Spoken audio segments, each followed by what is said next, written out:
Hey guys, what's happening? So we gotta talk about this new Captain Marvel trailer, which is a huge leap in my opinion from a lot of the still shots that we've got previously, which were cool, don't take me wrong, but this trailer just took it all to the next level. And I don't know what I'm more excited about, whether it's the look, the story, or the fact that all of this is happening in the 90s. But just starting with the look, I gotta say that I'm crazy excited that she will be having the helmet. And just knowing that she'll be able to switch to the mohawk and how bad that looks in the film, like actually seeing it with the glowing eyes, man, from just a little that we've seen, it looks perfect. Like just imagine when we start getting more of those shots with her wearing the red, blue, and gold. And so now what appears to be the tone of this film, because I believe that Captain Marvel is gonna be the first to replace Captain America. And we all know the situation with Chris Evans with his contract expiring after Avengers 4, and with keeping that in mind and watching this first trailer, it really looks like they're using similar methods to establish her resilience before she got her powers, and using that by way of flashbacks, what it looks like, to establish how tough she is and how hard she had it. And they may mention the whole only daughter having it tougher than her brothers, but either way, these flashbacks will set the tone going forward so that when she does get her powers, it'll be established that she's been a fighter, whether human or enhanced, or whether it may be in any other sequels in the future. But man, before anything else though, that old lady,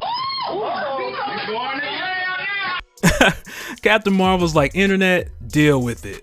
And I can just imagine right there we also get our Stan Lee cameo, and not that he would say y'all ain't never seen that before, but something more to the nature of, oh well, that escalated quickly. And even though I know they won't, it would be cool also if they made him like younger in the film too, and not even like super young, but something more like probably Trial of the Incredible Hulk young, because that was like 1989 and he looked pretty much the same way through most of the 90s. But either way, before I totally neglect to mention and just brush over the old lady getting rabbit punched, I think it was pretty safe to say that the old lady was a Skrull. At least I hope so, because that would be a terrible case of mistaken identity. But I'm really like 99.99% that it was. And what we saw was most likely her chasing one down and seeing it attempt to hide amongst civilians, and then she notices something off and she follows it on the train. And from there she just does process of elimination Shawn Michaels style. Okay, well maybe not, but it'd be nice to see. But another thing, also seeing her fall from this explosion, most likely just got her powers chasing these Skrulls down. But when we see this and she falls into this Blockbuster, like I literally remember spending so many hours at Blockbuster just walking around browsing. And when Netflix first came out around like 97, and back then when Netflix you had to order the movie, I remember a majority of people saying like, that's not gonna last. Why not just go to Blockbuster where you can walk in the store and just look around, browse through the different aisles, rent a few movies, keep them for a couple days? Wow, what a difference. But yeah, for me that was so nostalgic. Used to get movies there on VHS, used to rent games there, and I might still have my Blockbuster card somewhere. But at the time, it seemed like Blockbuster was gonna be there forever, kind of like Touch ID. But some of the main things that kind of jumped out at me when I was trying to guess like what year this was happening. And it's tough because some parts feel like 93 through 95, mainly with your payphones and your pagers, plus Fury and Coulson looking 20 years younger. And with them being S.H.I.E.L.D. agents, it's also possible that they got their hands on this tech way before anyone else. And the cars also make it a tough call, because that body style from the 80s, it didn't change to the more round style until 1991. And I was hoping to look back and see if Nick Fury was driving an Impala in this scene, but I didn't see a SS in the headrest, so that at least would have closed the window to 94 and up. And that I only know because that was my favorite car in the mid 90s. And they stopped production in 96. But rewinding to your younger Fury and your younger Agent Coulson, who we know at this point is going to be a huge MC Hammer fan. Like had he pull up in an Impala listening to Pumps in a Bump, it'd have been like 94, it gotta be.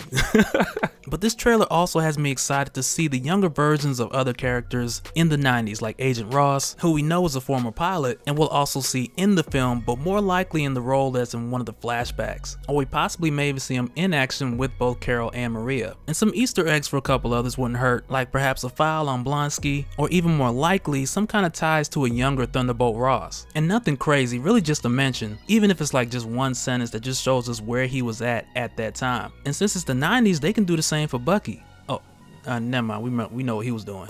My bad, Tony.